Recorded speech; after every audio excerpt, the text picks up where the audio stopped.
Okay, welcome back. That was great lunch, and that was very interesting. And how cool to have a new justice of the Supreme Court that has spent so much of her time engaging in such important issues for us and for the state. Incidentally, it reminded me there's an initiative called the Get It Done Crew in Missoula. It's under Missoula Works, and they employ folks who are emerging out of homelessness and incarceration. It's very interesting because they put them in particular jobs that kind of fit with those limitations, but it provides a launch pad into further employment. And we as a society absolutely need to be walking with folks who are struggling with some of the difficulties in life. We're going to pay for it one way or another, social and economic both. So that was great, and appreciate you coming back, and excited to announce this panel. I'm going to introduce the panel facilitator, and then she in turn will introduce her panelists. Amy Grimales is a partner at Crowley Fleck and chairs the firm's Government Affairs Department. Since joining Crowley Fleck in 2009, her practice has been focused on strategic advice, advocacy on public affairs, government affairs, and procurement. She represents the national and state trade associations, in addition to Fortune 500 companies before the Montana Legislature and various state agencies. Prior to working at Crowley Fleck, she did a clerkship for the U.S. District Judge Don Malloy, who most of us know and admire, and chief legal counsel for Governor Mark Roscoe. Amy served on the Montana Chamber Board from 2010 to 2017, and as the chair in 2015 and 2016. It's my pleasure to introduce Amy, who will in turn introduce the rest of our guests. Thank you. Thank you, David. Well, I'm thrilled to introduce this panel, and I expect lots of hands to be raised from all the people I know out there who have lots of good questions, I'm sure, for our panelists today. So the three people to my left need really no introduction to the folks in this room that do any type of lobbying. They've all been public servants in their life in multiple capacities, but I had the great pleasure of working with all of them at the Montana Legislature in different capacities. Chris Hansen has now taken on a different role in public service, and she's the chief legal counsel to the state auditor, which is also known as CSI, not the TV show, but CSI here in Montana. So she's going to give us a general perspective on Montana's legal climate from that position, but I'm sure she'll weave in some thoughts from her years prior to that in her other public service arenas as well. Before this job, Chris served in dual roles with her private practice in Havre for 5 years, while she also served in the Montana Legislature, carrying a variety of different bills that I had the pleasure of working with her on. From 2006 to 2008, she practiced insurance defense before being deployed to Iraq as a judge advocate with the Task Force 49 Aviation Brigade. So we thank her for her service as well. To her left is Senator Keith Regier. Senator Regier has retired as a teacher and served in the Montana Legislature since that time, since 2009.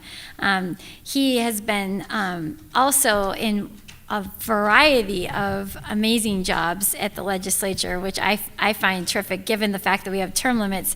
He has spanned both the House and the Senate from leadership roles as the House Majority Whip in 2011, the House Majority Leader in 2015, and he's currently the chairman of the Senate Judiciary Committee, which is a place that all judicial reform bills will be going to, and we're lucky to have it under his guise. He represents Senate District 3, which is in the Flathead area. And I hear there's no snow up there this year, right, Senator Regier?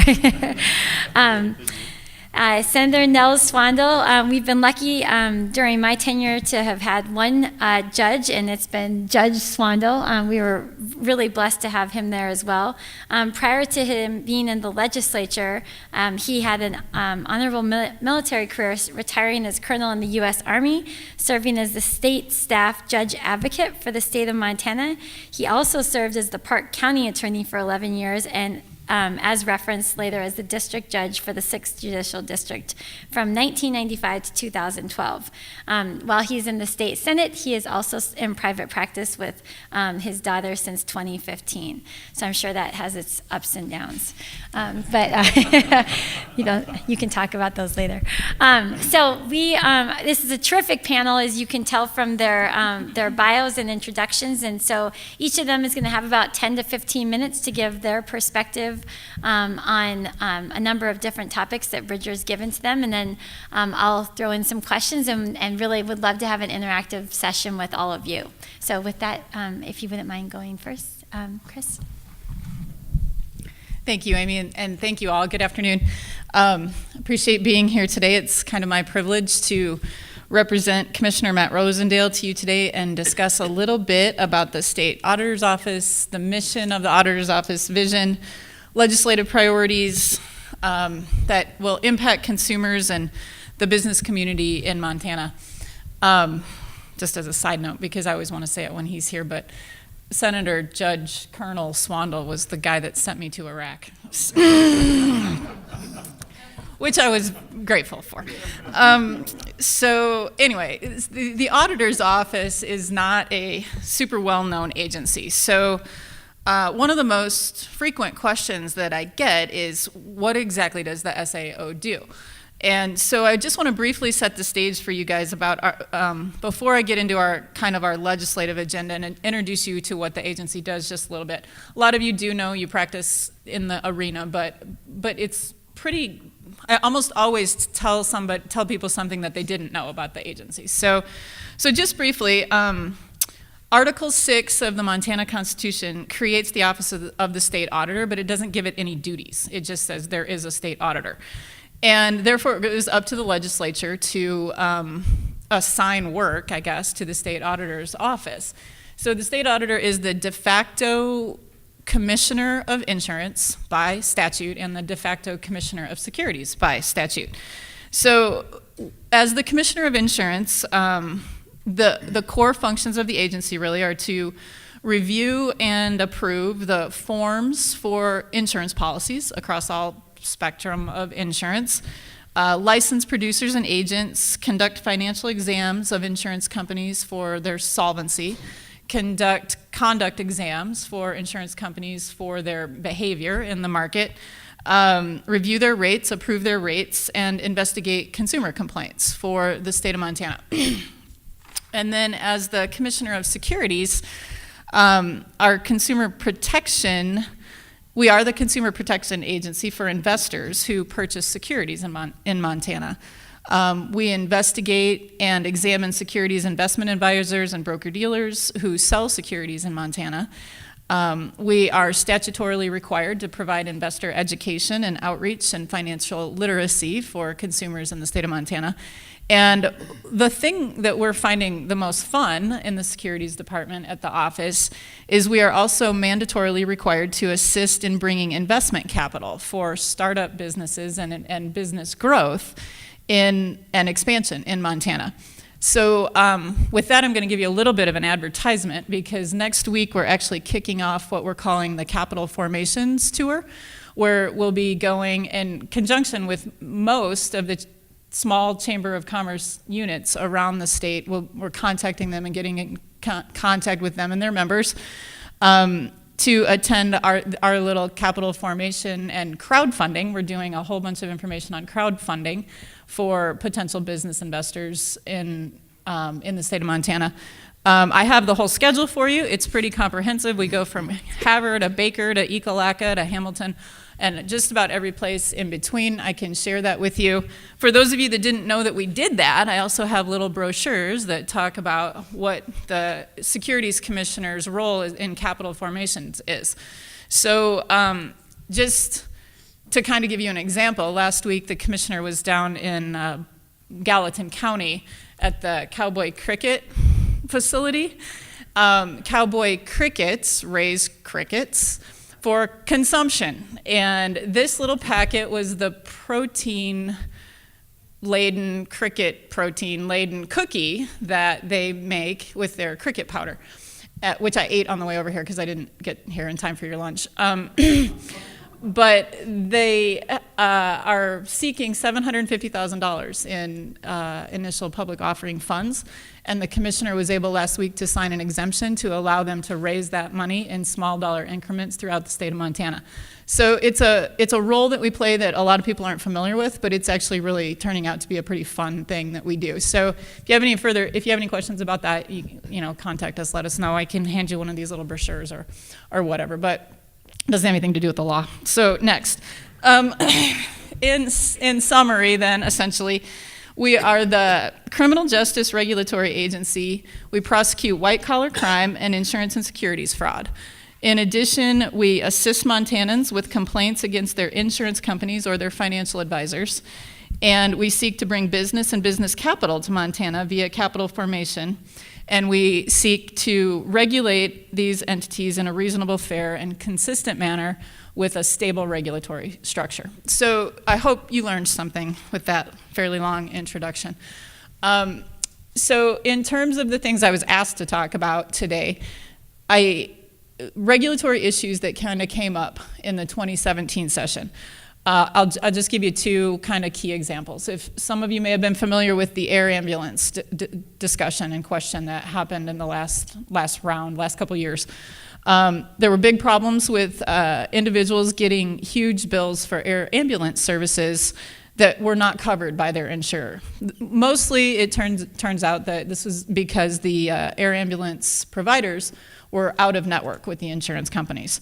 So the legislators debated and eventually passed Senate Bill 44, which more or less prohibited this balance billing and essentially assigned the cost to the insurance companies and then created a dispute resolution process that our office is in charge of overseeing, I guess, this oversight process, so that the air ambulance company and the insurer would have to duke it out in an alternative dispute resolution process, and if they couldn't agree to a fair market price of the cost of the service provided, then they have to go to court to do this. But it was a hold harmless bill for the consumer. The consumers would no longer have to be responsible for the balance bill if the insurer and the air ambulance company were somehow out of sorts.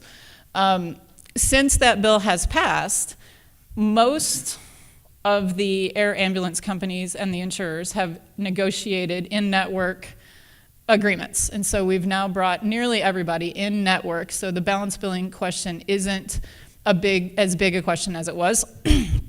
And we have not, as the regulator, I guess, the overseer of the dispute resolution process, we've had no requests for dispute resolution. So there were a lot of debate about that bill, hotly contested, lots of sides of the story on that one, but fundamentally, seemingly, has solved a big piece of the problem, almost kind of by attrition a little bit. But the mechanism that was created by the legislature to resolve the disputes has not been used, and hopefully that's to the good of consumers. We've had very few new complaints of balance bill questions or air ambulance questions generally. There's a few. There's a new issue sort of raising its head, but we can get into that another time. From the security standpoint, we had House Bill 24, which was Representative Eli's vulnerable persons legislation. Essentially, it protects vulnerable persons from unsavory financial exploitation. And essentially what it did was allowed financial advisors, if there's a person, an elderly person, maybe a mentally handicapped person who has some access to funds or wealth and is potentially in a situation where they could be exploited or are being exploited or are about to be exploited, and they have a financial advisor who becomes privy to the danger in the situation. The bill allowed the financial advisor to delay any disbursement of funds for 2 days and then up to 15 days to allow the financial advisor to contact our office so we could do a kind of a quick investigation, potentially contact other impacted closely related folks to that person, potentially contact Adult Protective Services, That legislation has played out pretty well. We've had I think we're almost at double-digit calls from financial advisors who have taken advantage of this, because if they delay disbursement, normally they can be penalized for not taking instructions from their client. But this bill provided some immunity for them so that the financial exploitation angle could be explored, and allows them to report without being punished, I guess, for not following their client's orders immediately. So this bill has actually played out very interestingly. I don't know if Bridger's going to wave a flag at me here pretty soon, but I have some actual stories. If you want to hear them, I can give them to you. I can give them to you later. That means something. Okay. I'll tell you when you're ready. Okay, you tell me. So that was 2017 session, just a couple highlights. The interim, so the period between the legislative sessions. Two things I just want to hit for you from what we're kind of doing at the office in terms of the law. The statute requires every agency to review its administrative rules every 2 years. We had some administrative rules that hadn't been reviewed since 1980, and they weren't even in electronic format. So we have, for this interim, have undertaken a complete review of our agency's administrative regulations. We're about 70% complete. We've repealed about 10% of our regulations as redundant or outdated. We've actually had to write 2 new ones, one for the air ambulance law that was passed and another one for the corporate governance law that was passed. We've done substantial revisions to our MedSup policy regulations. We've done some substantial revisions to our contested case hearing laws, regs, I guess. We are in the process of revising our HMO regulations. They are in public comment right now if you're interested. We are also in the process of revising our public adjuster regulations if you're interested. That's also in the hearing process right now. We've done tons of cleanup, commas in weird places, thousands of pages of painful editing. And then we have the last major one that's upcoming is revisions to our mortality tables for actuarial purposes. So we have gone through that almost the entire administrative code for the auditor's office. And yes, guess how fun that was. For the interim, our other major project for the interim has been our participation in the legislative pharmaceutical industry cost study that the Health and Human Services Committee is undertaking. They essentially assigned that study to us. And the problem, of course, being that prescription drug costs are now up to about 20% of the healthcare costs generally. In 2014, essentially a 13.1% increase in prescription pharmaceuticals. In 2015, 12.2% on top of that. 30% increase in costs in specialty medications. If you have that sort of situation with gasoline, your gas costs go up 13% every year, there's going to be outrage and outcry because everybody knows that it's $2.55 today and it's $2.95 tomorrow and it's $3.45 the next day. The gas stations have to post it on a big sign. You know how much the gas costs, and you don't like it when it goes up by 13% every 3 months. Pharmaceuticals, not so much. The cost of prescription drugs are really masked by the insurance mechanism. And so we don't know what we're paying, and we don't know what the costs are, but we do know that the industry is large. It's practically impenetrable. For those of you who work in it, I'm not saying it's bad. I'm just saying that there's a lot of finger pointing within the industry about who is driving the cost, and there is a lot of money in this industry. So we have been trying to spearhead, I guess, this cost study. We're like a little mosquito, buzzing around the ear of this magnificently enormous and complex industry. But we are looking for what we can find. That study will probably result in some legislative recommendations to the interim committee by September. certainly little bitty Montana is not going to come up with the nationwide solution to the pharmaceutical cost price problem, but we are going to see what we can do from the consumer's perspective from Montana, because it's not just individuals who are consumers of prescription drugs, it's their employers and the government generally who are paying for those things. So that has been a key study for us, and we're working pretty hard on that with the resources that we have available to us. And then, since I haven't got the red flag yet, I'll just give you two of our priorities for the upcoming 2019 session. The two things that we are most interested in at this moment that are broad-based and huge. We sat down the other day with our bureau chiefs at the agency and kind of compiled a list of about 20 bills already that are potential changes to the insurance and securities code, but most of them are not like sweeping changes. The two things that we are most interested in terms of the probably big changes are workers' compensation, state fund. The agency was assigned governance regulatory authority over state fund in the 2015 legislative session. We just completed a financial exam in December of state fund. The exam essentially made 3 recommendations for state fund. It said that state fund's board should have a financial expert on it. That seemed pretty good. That the board members should have to more fully disclose any potential conflicts of interest that they may have. But the big one and the kind of most interesting one was the recommendation that said that state fund needs to somehow, this is kind of funny if you know legislative stuff, but that state fund needs to reduce the risk of legislative tampering with its money, essentially. Okay, so the legislature's pretty good at tampering with people's money, and but those recommendations were actually made before the special session when the legislature just swiped, what was it, $30 million from state fund to cover fire cost, which is not what those premiums were collected for. And so our office will, essentially what it comes down to, and the legislature's been debating, it really kind of heated up this last session about changing the structure of state fund or shutting state fund down. We don't support shutting state fund down because it is the guaranteed issue agency. Everybody in the state is required to have workers' comp insurance. Somebody's got to sell it.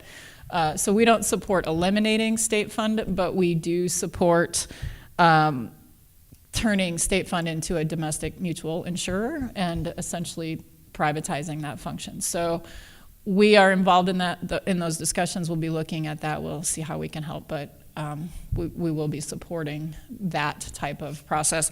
And then the last thing I will tell you about real quickly is reinsurance and the health insurance market. We, as the auditor's office, kind of our two shots at creating a reinsurance mechanism for health insurance in Montana. Both were vetoed.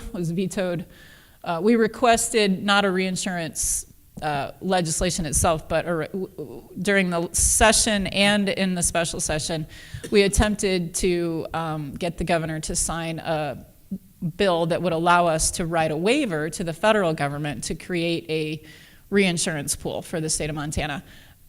With the changes that the Trump administration has made lately, expanding access via the short-term medical policies, or attempting to association plans, expanding association plans, those sorts of things, and eliminating the individual mandate, the expectation is there will be quite a migration away, or at least some migration away from traditional health insurance policies to some of these other alternatives, which will further drive premiums for everybody who's left in the regular plans. So we are actually drafting not a waiver request this time, but an actual reinsurance bill to create a reinsurance program for the state of Montana for health costs. Alaska, Minnesota, Maine, a bunch of states have, hey, I'm close, have done this. They're moving that direction already. And the expectation is that premium costs for consumers, health insurance and consumers, certainly should stop the huge upward trajectory that has been taking place over the last 8 to 10 years, and even potentially reduce premium if the reinsurance mechanism is available for the high-cost folks in the regular market. So that's what we're doing. That's what we're looking at. I hope that somehow met your expectations, Bridger. My turn? All right, thank you. I'd like to thank the Chamber for allowing me to be here today. Ms. Grimala's told you that I'm a retired teacher. I taught 6th grade for 28 years, and there are those that tell me I'm overqualified to be in the legislature because of that.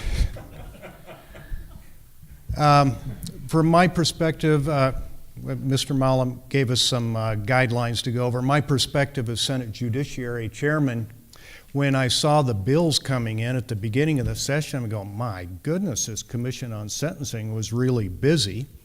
And there were a lot of good bills that came through. To sum all of that up, the legal climate, I would say the intent was to get treatment for offenders, to reduce incarceration rates, get the numbers down, and help released inmates be successful in society. And that's kind of what Justice Gustafson was talking about too. A little bit of information for you to begin with. Law and Justice Interim Committee at the beginning of this year, we're given some information. December of 2016, Montana had 2,554 in the prison population. December of 2016, 2,554. That's men and women together. Sounds like a lot. Idaho, 8,013. North Dakota, 1,800. Wyoming had 2,128.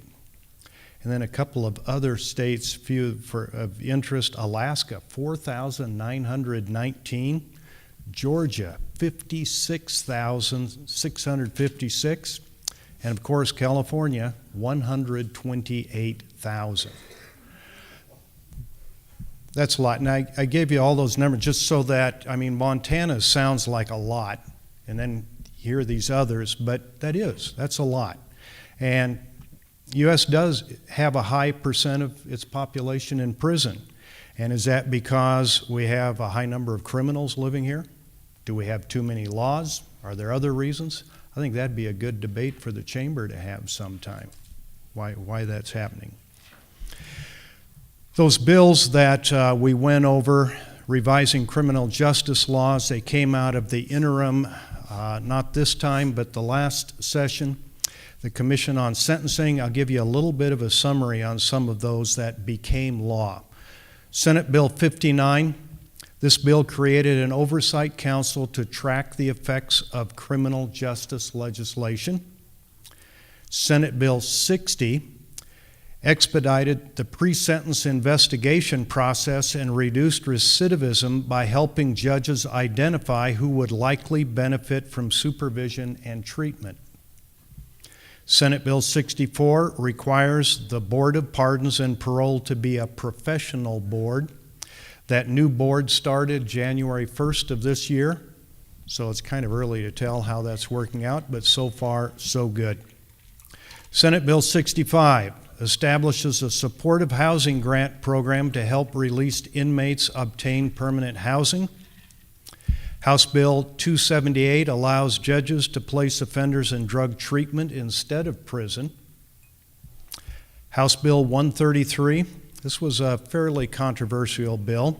It revised sentencing laws, and it eliminated the possibility of jail time on several misdemeanor offenses. And then Senator Swandell had Senate Bill 90. That removed mandatory jail for driving on a suspended sentence. It was a good bill. Last session, we were told there were 20 inmates in the prison that they're released, but they had no place to go. They were still in jail. At $3,500 a month times 20, that's a lot of money. We need to help these guys get back into the community, get housing, and get back into society. It's costing us a lot of money that really doesn't need to be spent that way. Priorities on legal reform for this next session. I would say we're going to have to tweak a lot of these bills that came through, especially House Bill 133 will need some attention. I've heard from some people that there are areas that needs to be revised. Currently, the Law and Justice Interim Committee is dealing with 2 studies. First one, Senate Joint Resolution 25, that's a study of solitary confinement. Solitary confinement is used, Montana prison. Some of the counties use it, jails use it, but are there ways of accomplishing it differently? We're taking a look at that. Another one is House Joint Resolution 6, study the effects of meth on state and local services. The Department of Justice Attorney General's office had an aid they called Addressing the Impact of Drugs in Montana. They put together a book. It's really good, has a lot of good information. You know, you can contact the DOJ and get a copy of this. Substance Use in Montana, it was published in September of last year, has a lot of great information there. Mr. Mellum asked for a reaction to several bills. Senate Bill 293 was one of them that revised interest payments on civil cases. This became law. It did pass Senate Judiciary 11-0. It passed the Senate 48-2. And what it did is removed a mandatory 10% interest rate and replaced it with the bank rate plus 3%. My reaction, it was a good bill. It was a good one. I think the bill allows for interest rates then that are going to reflect the going interest rates, and that will eliminate frustration that some people would have when interest rates are lower than what the 10% is. Another bill, House Bill 165, that revised punitive damage laws. This was carried by Representative Hertz, and it died in the process, and I think he pulled it before it came from the Senate. I think it passed the House, but he pulled it before it came to the Senate, but it would have limited punitive damage awards to 3 times the total amount of compensatory damage awarded. Then there's Senate Bill 259, repeal inadmissibility of seatbelt use, and I think you discussed this bill in the forenoon. This bill was presented in Senate Judiciary, and it died on a 4-7 vote. Didn't make it out of Senate Judiciary. And I think the thought from the majority that voted against it, whether a seatbelt is used or not, should not mitigate the liability of someone responsible for an accident. Maybe you can disagree with that, but that's the feeling I got from the majority. Next session, I know there's going to be at least Medicaid expansion will be a big thing that will be debated. Medicaid was expanded 4 years ago, and we're talking about expansion, not Medicaid itself, but the expansion of Medicaid. And it's set to expire in 2019. So there'll be a lot of debate on whether to continue doing that. Second thing that I think will be an issue in the legislature is the taxing of online purchases. You've got Main Street businesses paying property taxes and taxes that way, but the Amazons and those aren't. So I think the question will be, will it really help Montana businesses, or will it just take money away from Montana citizens and reduce their purchasing power? So it'll be debated in the legislature, I'm sure. I'd like to throw out a few things on what Justice Gustafson was talking about. As she was talking about recidivism and reoffending and people whose attitudes is just, I'll go to prison, they take care of me. Attitude is critical. As a teacher, students that were successful, they had an attitude of success. They wanted to. And there were a lot of students that they didn't want to, even though they could.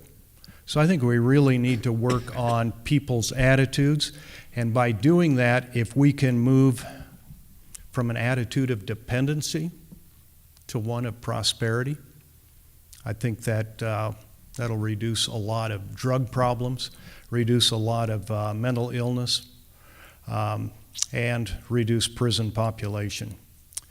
And in closing, I want to point out what Chris Hansen was talking about. You remember she mentioned vulnerable people?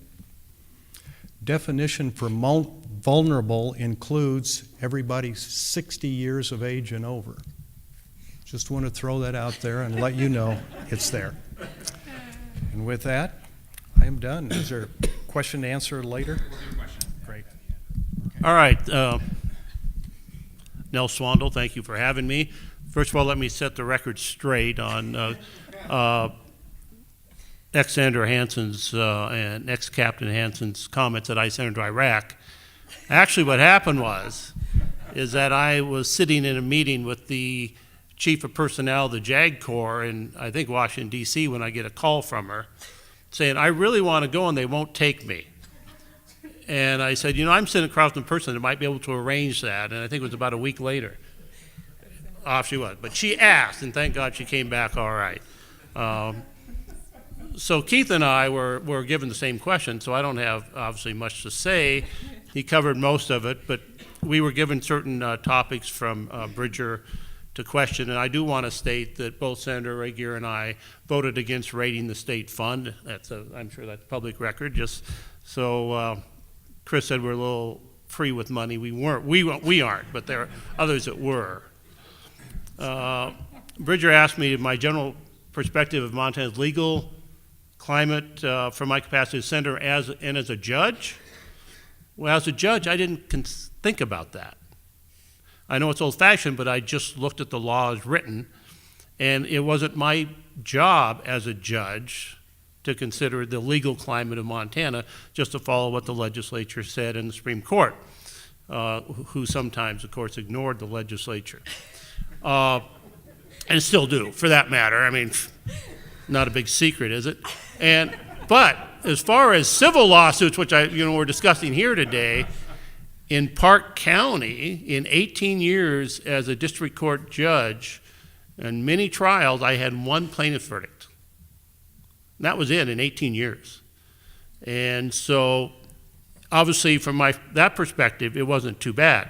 Now, I had more plaintiff's verdicts in Sweetgrass County, which was my other jurisdiction, than I did in Park County, and I frankly traveled around the state and did a case or two in every judicial district in the state, and there was a little different there, but I always thought that the jurors in my county, except for that one case, which was a products liability case where, frankly, the rules are skewed against the manufacturer in a big way in this state. They just are. In fact, I remember during the settling instructions, the defense attorney said, you didn't give us one instruction that we asked for. And I said, this is Montana. I just followed the law, and it was upheld. But not that I wanted to, but I mean, that's the way you do it. So I never saw a real problem, but then I'm not Great Falls, and I'm not Butte, where obviously, it's a little different climate, I think. So as my perspective as a senator, there wasn't a lot brought in legal reform, and for good reason, because they'd just be vetoed. Why go through all that work to pass comprehensive legal reform if it's not going anywhere? I mean, I thought as a senator, I'm coming from being a judge where you try not to do any more than you have to because you're busy, that I would get bill after bill that I'd be considering, knowing if they pass, they're going to get vetoed. Why go through all the work? You don't make statements, but obviously that happens. But I think one of the reasons we haven't seen that in Montana, maybe there's not a problem, but it probably is somewhat, it's why go through the work and get it vetoed? Wait till you may have a better climate to get things passed. What were my legislative priorities during the 2017 session? Well, Senator Regier we had adjustment reinvestment, sentencing. We spent a lot of time on that. I was just reading that the state of Texas, who has done justice reinvestment, has closed 8 prisons so far. Connecticut has closed some. And so that's just 2 states I read about. So hopefully that investment will work. As a judge, every Christmas season, I would get with my local probation officer, and knowing that he was overworked, I said, give me 3 to 10 people you don't think really need to be on probation. We'll give them a Christmas gift. We'll just take them off parole and probation. Now and we did that every year. And those people I did that for never came back. Actually, they were low risk, and I never asked anybody if I could do that. I never had anybody appeal that, but we did it, and we lessened his load that way. And so in my court, frankly, unless you murdered somebody, killed somebody deliberately, where you went to prison for life in my court, or you're a sex offender, you had to fight your way into prison for the most part. I hated to waste taxpayer money as a judge, send you to prison, because I would talk to the people who would come back. No, it wasn't going to do them any good. In fact, I had several relationships with people I had eventually had to send to prison. And literally, they just wouldn't follow any rules. The county attorney said, you give that person a second chance lots of times. I said, yes, I do. Let's see if we can work with him. Let's see if we can work with him. And sometimes it worked out, and sometimes it didn't. And if you send him to prison, you do it for the shortest amount of time possible. I was my first judge in the Army when I was prosecuting case after case after case. We didn't put people in jail, back when I was in active duty. We wanted them out working. And if you put them in jail, my colonel, what was his name? The judge said, I'll put them there for 1 or 2 days just so they get a little taste of it, but I don't want them to get used to it. and we didn't want to waste the taxpayers' money by having them in jail rather than have them working. So unless it was a very violent offense, which most of the time it wasn't back then, it was AWOLs and failure repairs and things like that. Although we had a lot of drugs after Vietnam too, but we just didn't do it, and I kind of kept that philosophy. Keep them out of jail if you can at all times. Again, the other question was, how should legislature approach legal reform in the future? Where's the guy from New York? Follow his advice. That's the way you do it. And you've got to build coalitions. You've got to get somebody that the governor is going to be attracted to and look at, and not just listen to the trial lawyers. You've got to build coalitions. I found that out very early in my career. So I was talking, Lee, I forget your, Mickus, is that right? Okay. So I showed him the bill because we were asked about legislative priorities of the chamber, and one of them was Senate Bill 259, which I requested, and they asked me to carry. I said, no way in the world. I did this a session ago and got clobbered. Find somebody else, and of course they suckered Fitzpatrick into doing it. But my bill from the 2015 session is probably a better model than the one that you did because I'm not running again, so I won't be in the legislature after the end of this year, and that's Senate Bill 231, which was affirmative, saying it is admissible. And I lost that in Senate Judiciary after Senator Vincent told this long, somewhat irrelevant story about, and nobody asked me to carry that bill. That's just something I came from a judge. When I was judge, probably 3 or 4 times, be sitting there with my law clerk and say, that's really stupid. Why do we do that? And we would go to the legislature. I would have one of my local legislators carry a bill, and we would get it passed and get rid of something I thought was stupid. And I thought this was really stupid law. Still do. That you're not held, there's no self-responsibility here. You have some duty to protect yourself regardless. But if I would have had Lee talking before the committee with all his points and his videos, that may have made a big difference. So when you run this again, make sure you spend the money to get him up here to testify. Because you can get out of the Judiciary Committee, it will probably pass, at least the Senate. But it's a good bill. It should be tried again, and there are a lot of good reasons to have that bill, so keep at it. What else did you ask me to do? Highlights of the Law and Justice Interim Committee. Senator Regier has already touched on those. Basically, last time we had many bills that came out of that committee. This time I expect it's going to be a handful at most, and probably deal mostly with solitary confinement, I would think. Other than that, that's all I have. Thanks. Well, that was an excellent panel. I think you all agree it was not boring. So we have a few minutes for questions. Actually, we're ahead of time, even though Chris Hansen felt like she was running us late. She did a great job. So we have a few minutes. What I just start out with one question. I find it really fascinating that all of you have gone through both the criminal and the civil components of the agenda, because I think oftentimes I've been to this meeting many years, and we most of the time, quite frankly, focus on civil, not criminal, because of how we're rated by a number of national groups on that, and how it deals with our business climate in Montana. So things like the judgment interest bill, that bill we heard earlier today moved us up in the ranks.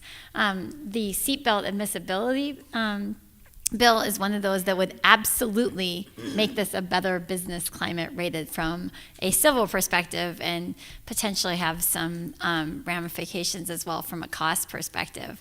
That being said, I think that all of you have addressed the civil versus the criminal, which is something that this panel has done exceedingly well that we haven't done in the past, in my opinion. So thank you for that. And I guess I would just open up, since I know, Senator Swandel, you're free to say most anything, given the fact that you're not running again. And I know that the other two folks to my left are very transparent as well.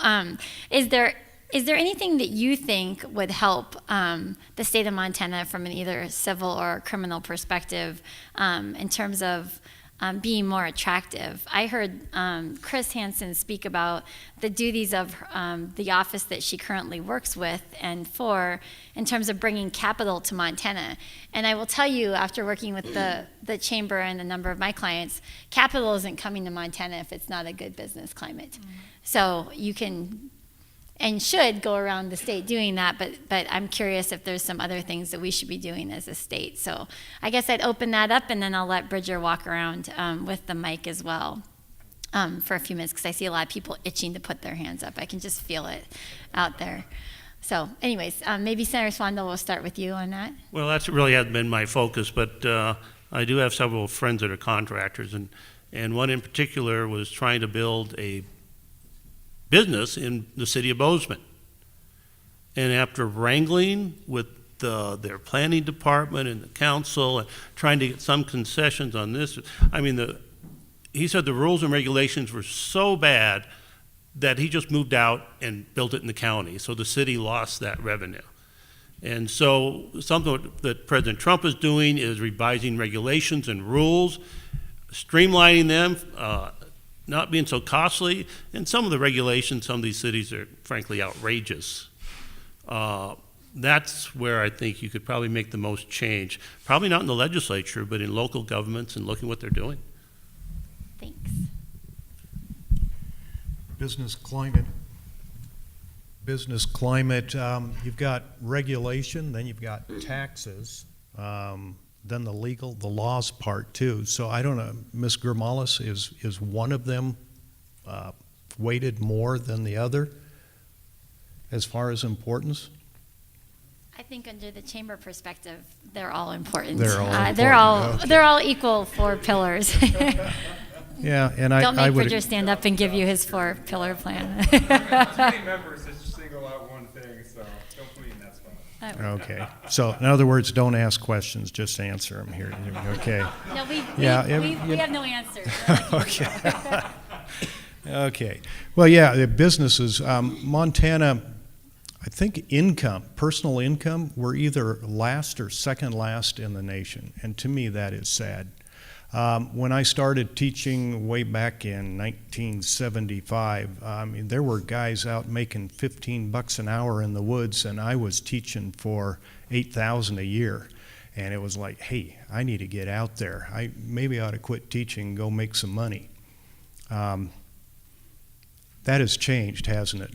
From the extraction business, the logging, whatever. And We need to get back to that, especially in my part of the state. Forests are not for forest fires. They're for wood products and they're for recreation.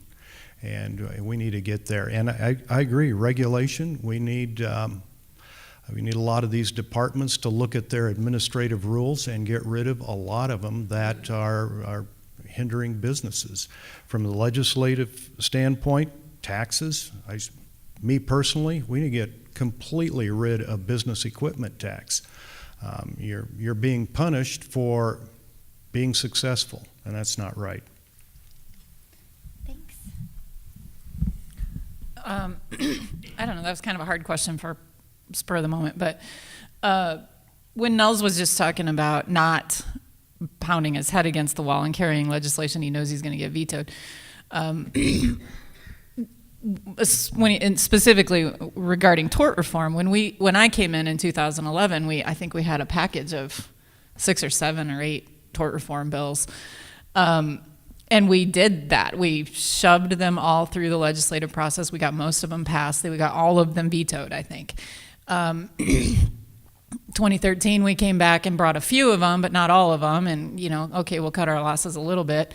Did the same thing, got them all vetoed. And then gave up, kind of. So he didn't see any of them because we did what he said, and just like, all right, at some point you just have to stop pushing things that there is not an appetite for in the executive office at some level. So there are things, again, when I came in I think it was 2011, we passed the big workers' comp reform legislation, which our office was able to announce just last week that we are dropping in work comp rates again for another 8% this year, direct result of that legislation that we actually did get passed. So business equipment tax, in my terms as a legislator, went from, 9 down to 3 or something. We've brought that down several times.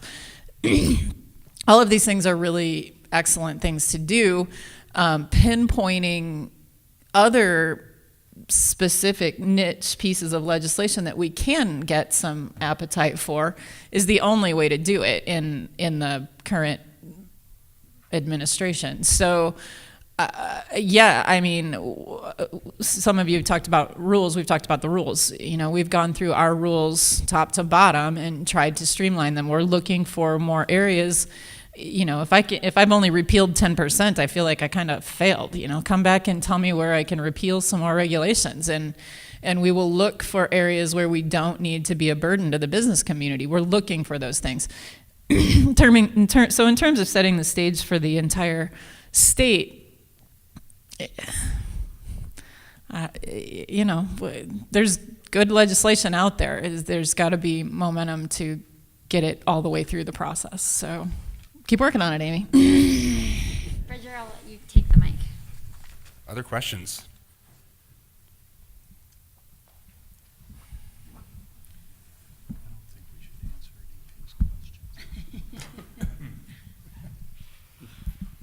Chris, you wanted to tell some stories. Why don't you tell us a few you had before your time ran out and that awful person up here put the red on you? Well, I will. Okay, and I even brought some notes for that, which I probably need to refresh myself on. The stories I was talking about are the HB 24 vulnerable persons legislation. Right, that the 60-year-old vulnerable person legislation that provides some immunity for financial advisors for being cognizant that they have clients who may be being taken advantage of or exploited. And we've had 8 or 9 financial advisors call the office and make these reports just since the legislation became effective.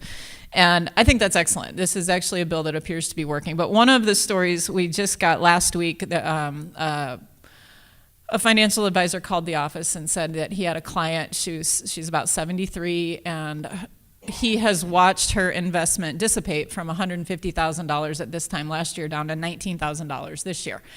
And without a really good explanation for that. And she called his office a couple weeks ago and said, I want to withdraw I don't know, what did I just say? Whatever number I said. It was like she had 25,000 left and she wanted to withdraw 19,000 more of her investment.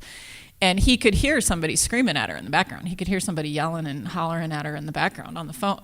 And so he kind of hemmed and hawed a little bit and took her request, but then got off the phone and called Adult Protective Services and called our office and said, I want to kind of invoke this House Bill 24 stuff and make this report because I think this is an exploitation problem. And in this particular case, our office, one of the attorneys in our office called and made some inquiries, and we did this. We only have 2 days, basically, so you can't do everything. It's a temporary delay. You can't put off somebody's request forever. But we did do some due diligence on that. We took a look at it.